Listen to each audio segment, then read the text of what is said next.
শিল্পী সমাজ, আমি বললাম যে প্রত্যেকের স্বাধীনতা আছে, প্রত্যেকের মানবাধিকার আছে, প্রত্যেকের মৌলিক অধিকার আছে। শিল্পী সমাজ সেখানে হয়তো কিছু 8-10 জন শিল্পী যাবে, আমরাও এখানে 8-10 জন শিল্পী এসেছি, কিংবা রাস্তায় বিভিন্ন প্ল্যাটফর্মে কিন্তু 8-10 জন করে শিল্পী আমরা দেখতে পাচ্ছি যারা শিল্পী পেশাজীবী।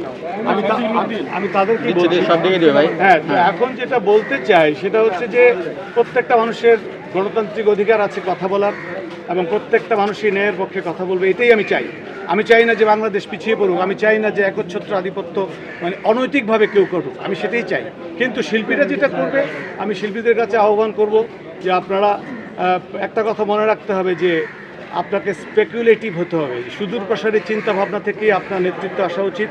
যে বাংলাদেশটা আসলে তুলনামূলক এই 53 বছরের ইতিহাসে কার কাছে বেশি উন্নয়ন হয়েছে এবং কার সদিচ্ছা আছে উন্নয়ন করার, সেই দিকটা আমার মনে হয় দৃষ্টিতে রাখতে হবে। আর আরেকটা পয়েন্ট খুব গুরুত্বপূর্ণ এই মুহূর্তে, যেটা হচ্ছে যে আওয়ামী লীগ সরকারের, আমি রাজনীতি করি বলে বলছি না, আওয়ামী লীগ সরকারের রাজনীতি থেকে আমি বিন্দু পরিমাণ সুযোগ নিইনি।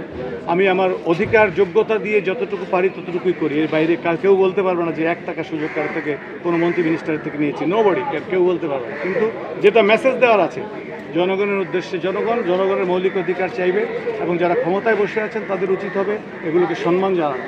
আমরা আজকে একটা জিনিস সবসময় খেয়াল করি যে গরিবের কথার বিচার হয় না, না, এটা হতে পারে না। বাংলাদেশ বৈষম্যের বিরুদ্ধেই স্বাধীনতা অর্জন করেছে, নিপীড়নের বিরুদ্ধেই স্বাধীনতা অর্জন করেছে। তো সব কিছু মিলিয়ে আমাদেরকে এগোতে হবে। কিন্তু শিল্পী সমাজকে শুধু একটি কথা বলবো যে আপনারা স্পেকুলেটিভ হবেন, এবং সত্যিকার অর্থেই আজকে চেঞ্জ করে কালকে কাকে বসাতে চান, সে কি আমার স্বপ্নের বাংলাদেশ, সোনার বাংলাদেশ গড়ার জন্য তার অতীত ইতিহাস কি তাই প্রমাণ করে?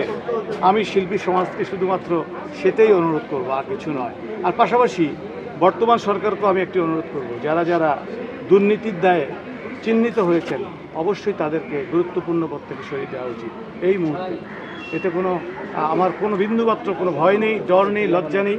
আমি বলতে চাই যারা যারা এই বাংলাদেশের জনগণের স্বার্থের বিরুদ্ধে যে কাজ করার চেষ্টা করেছেন কিংবা প্রমাণিত হয়েছেন, প্রমাণিতদেরকে অনতিবিলম্বে তার পদ থেকে সরিয়ে দেওয়া উচিত।